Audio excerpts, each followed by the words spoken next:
अख्ख्या महाराष्ट्राला आपल्या अभिनयाने वेड लावणारे ज्येष्ठ अभिनेते डॉक्टर गिरीश ओक आणि त्यांची लोकप्रिय मुलगी अभिनेत्री गिरिजा ओक. पण तुम्हाला माहिती आहे का की एकाच क्षेत्रात काम करूनही या बाप लेकीमध्ये आज प्रचंड दुरावा निर्माण झालाय. आता त्यांचा वेगळा परिवार आहे, त्यांची बायको आणि मुलगी आहे, असं गिरिजा स्वतःच्या वडिलांबद्दल स्पष्टपणे का बोलली? यामागे नक्की काय घडलं होतं? जाणून घेण्यासाठी हा व्हिडिओ शेवटपर्यंत नक्की पहा. गिरिजा सांगते की लहान असताना ती तिच्या वडिलांची म्हणजेच गिरीश ओक यांची खूप मोठी फॅन होती.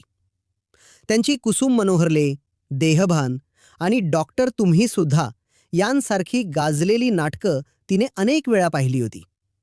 नाटकामध्ये त्यांनी खलनायकाची भूमिका केली की लहानग्या गिरिजाला ती आवडायची नाही, पण त्यांनी भाच्या कुठेसारखा चांगला रोल केला की तिला खूप आनंद व्हायचा.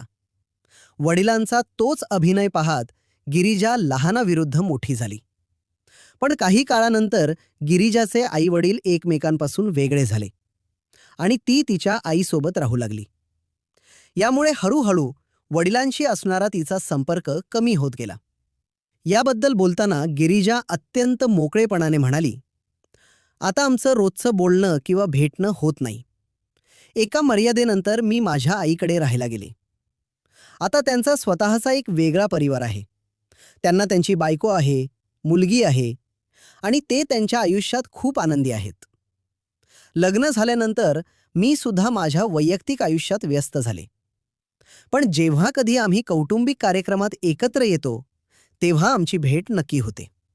घरात वाद झाले किंवा नाती दुरावली तरीही गिरिजाच्या मनात तिच्या वडिलांबद्दल आणि त्यांच्या कलेबद्दल प्रचंड आदर आहे.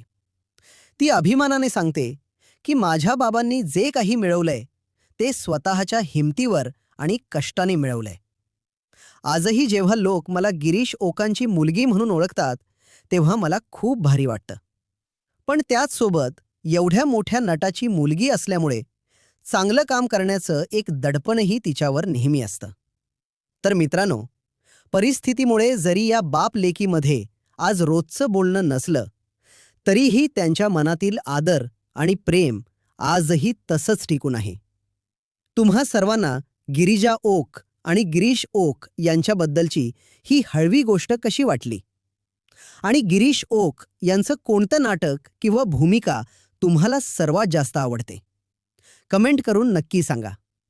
हा व्हिडिओ आवडला असेल तर लाईक करा आणि अशाच रंजक गोष्टींसाठी आपल्या चॅनलला सबस्क्राईब करायला विसरू नका. धन्यवाद.